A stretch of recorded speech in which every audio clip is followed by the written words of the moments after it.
Good morning, everyone, and thanks so much for joining us. Now that his $1.9 trillion COVID rescue plan has cleared Congress, President Biden is preparing to roll out a Build Back Better infrastructure plan that will cost $4 trillion over 10 years. It focuses on strategic industries such as semiconductors, renewable energy, and electric vehicles. He promises that government action will not just generate millions of jobs and help the U.S. compete with China, but also reduce inequality and help battle climate change. But first, he's got to take a victory lap on this relief package. Joining me now from our Washington, D.C. bureau is Bloomberg Chief Washington correspondent Kevin Cirilli.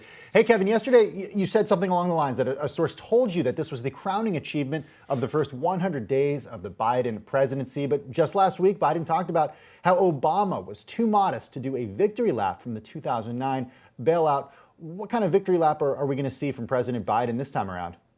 Well, I think that's a really interesting point, especially given the similarities to the economic nature of 2008 and where we are today. But there are also many differences in terms of the economic collapse of the Great Recession and the post-pandemic collapse that we've all experienced over the past year. So for President Biden, he's going to get out there and say, I'm told, this was something that he campaigned on. This was something that Democrats were not able to get everything that they wanted, especially on the minimum wage and other issues for fundings for states, but that this is a good investment for the country in order to move forward for the pandemic. But as you alluded to, the broader fight over infrastructure and the price tag number that we're talking of nearly $4 trillion is an opening bid for the next 6 months. And I think that opening bid is going to be all of the cards that the Democrats are playing, but the Republicans are looking at this as saying, the more time that goes by, the more people that get vaccinated, the more that we emerge from the pandemic and things start to reopen, whether it's going to a ball game in a socially distant capacity or going to see a show on Broadway next month. I mean, all of that psychology of the country is just going to be provide ample fodder for Republicans to say, why are we spending so much money when things are getting back to normal? So that raises the question about really making sure that the Biden administration, from the Biden administration's perspective, sells the American public on why the $1.9 trillion relief package was so important. Pew Research Center just a couple of days ago saying that the sizable majority of U.S. adults, 70%, say they favor the legislation. Politically speaking, why is it so important then for the Biden administration to travel around the country and have these theme days, these 10 days where he talks about different parts of the bill? Why is that so important if so many Americans support it? Is it all about the midterm elections? Is it about getting Americans on board for this $4 trillion package? I think it's a little bit of both. Obviously, there's a political angle anytime you're using Air Force One and traveling the country and touting the success of a piece of legislation. But also, he's going to think of where he's going. He's going to Delco next week, my hometown, right outside of Philly. A middle-class county has, quite frankly, a lot of folks who work in the refineries. Something that this administration has come out against. They're on opposite views from that perspective of the Green New Deal.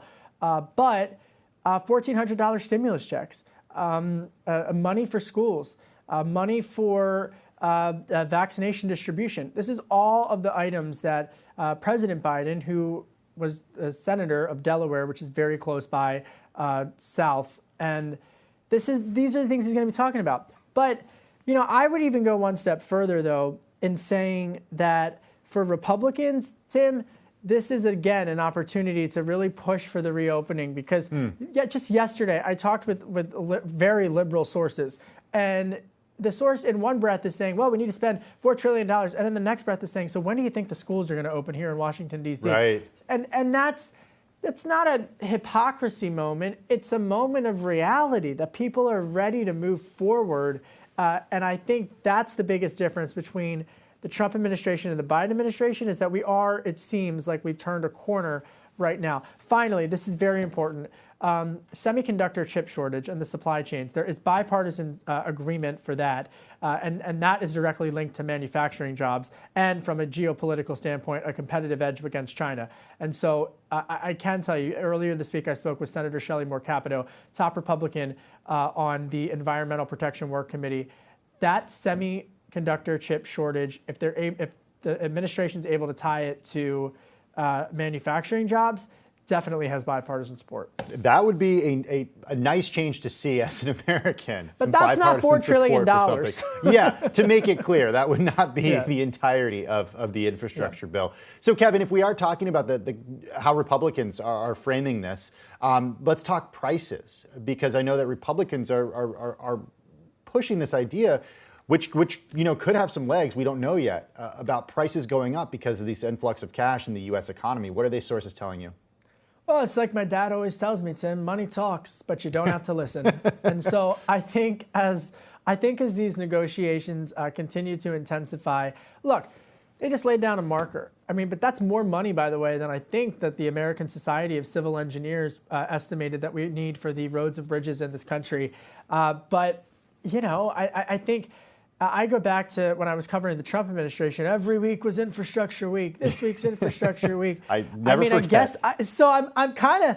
I mean, is this, I guess, infrastructure week again for the first infrastructure week for the Biden administration? I guess I'll find out. Yeah, so that's what I want to know. Do you think the Biden administration is going to, in some way, tie this to COVID recovery, to separate it from the narrative that every week was infrastructure week under the former administration, and also to try to get bipartisan support, at least outside of Washington? Well, it's an inconvenient truth, but let's be candid. And I put this question to everyone I've interviewed covering the stimulus. $1.9 trillion. You know how much money went to retraining people for industries that, unfortunately, and we've got to be honest here, aren't going to come back in the post-pandemic economy? Tell us. $0 went for retraining. And this infuriates Republicans and Democrats. Yesterday, I just spoke with the deputy director of the National Economic Council, Bharat Ramamirti. And they understand that there has to be some money for retraining. Senator Joni Ernst, a Republican in Iowa, told me the exact same thing. So if you're going to make structural changes for the Keystone Pipeline, let's dig a little bit deeper than just you're against the environment or you're for the environment. Let's talk about how you're going to retrain communities, many of which are leaning Democratic, to make sure that people have jobs to go to. Right. And I think if infrastructure, if they can explain that to the American people, that's what Republicans, centrist Republicans, I think that would be a compelling message to hear them. But if in Connor Lamb country, who's a centrist Democrat outside of Pittsburgh, he's going to need to hear that too.